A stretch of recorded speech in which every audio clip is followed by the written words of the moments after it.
యాదవ్ గారు. అధ్యక్ష, ధన్యవాదాలు అధ్యక్ష.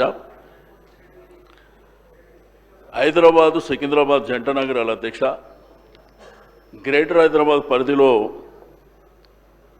గడిచిన అనేక సంవత్సరాల నుంచి అధ్యక్ష రోడ్ల మీద ఆకర్ష్ వ్యాపారం చేసుకుంటారు అధ్యక్ష. చిరు వ్యాపారులు వీళ్లకు ముద్రా లోన్స్ కూడా ఒక 10,000 రూపాయల సపోర్ట్ కూడా కేంద్ర ప్రభుత్వం చేసింది అధ్యక్ష.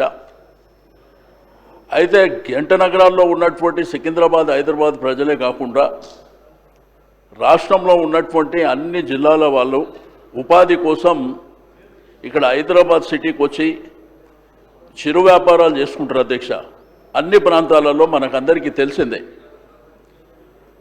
కానీ వాళ్ళకి ఏంటంటే ఈ మధ్యకాలంలో నిర్దాక్షిణ్యంగా వాళ్ళని తీసేయడం, ఒకవైపున పోలీస్ యంత్రాంగం, రెండో వైపున మున్సిపల్, మూడో వైపున హైడ్రా, ప్రజలకు ట్రాఫిక్ విషయంలో ఇన్కన్వీనియన్స్ ఏదన్నా జరిగితే తొలగిస్తే బాగుంటుంది. కానీ వాళ్ళు ఫుట్పాత్ల మీద వ్యాపారం చేసుకునేటువంటి చిరు వ్యాపారులు హైదరాబాద్ సిటీలో కొన్ని వేలాది మంది మనకు తెలిసి ఒక 35-40 సంవత్సరాల నుంచి వ్యాపారాలు చేసుకుంటారు అధ్యక్ష.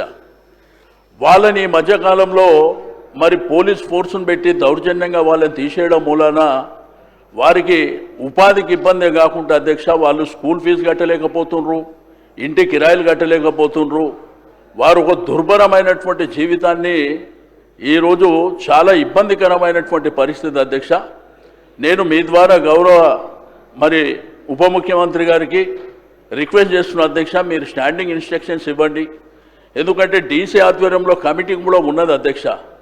ఆ కమిటీని కూడా కన్సిడర్ చేయకుండా ఇష్టానుసారం మరి తీసేయడం మూలాన ఈ మధ్యకాలంలో చింతలబస్తీ ప్రాంతంలో కూడా మరి 2 ఎమ్మెల్యేలు అక్కడికి వెళ్ళి కార్వాన్ ఎమ్మెల్యే గారు, ఖైరతాబాద్ ఎమ్మెల్యే గారు పోయి అక్కడ ఆ పేదవాళ్ళ పక్షాన నిలబడేటువంటి ప్రయత్నం చేసినా కానీ వారిని కూడా దౌర్జన్యంగా తీసేయడం అనేది జరుగుతుంది అధ్యక్ష. మన ప్రతాపం చూపిస్తే ఇంకా పేదవాళ్ళ మీద ఎందుకు చూపిస్తున్నారో అర్థం అవుతలేదు అధ్యక్ష.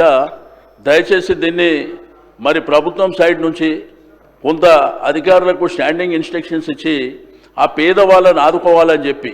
ఎందుకంటే అధ్యక్ష ఈ మధ్యకాలంలో జరిగినటువంటి దసరా కావచ్చు, దీపావళి కావచ్చు, రంజాన్ కావచ్చు, మరి శివరాత్రి కావచ్చు, ఏ పండుగలకు కూడా వ్యాపారం లేకుండా వాళ్ళ అయోమయమైనటువంటి పరిస్థితి ఉంది అధ్యక్ష.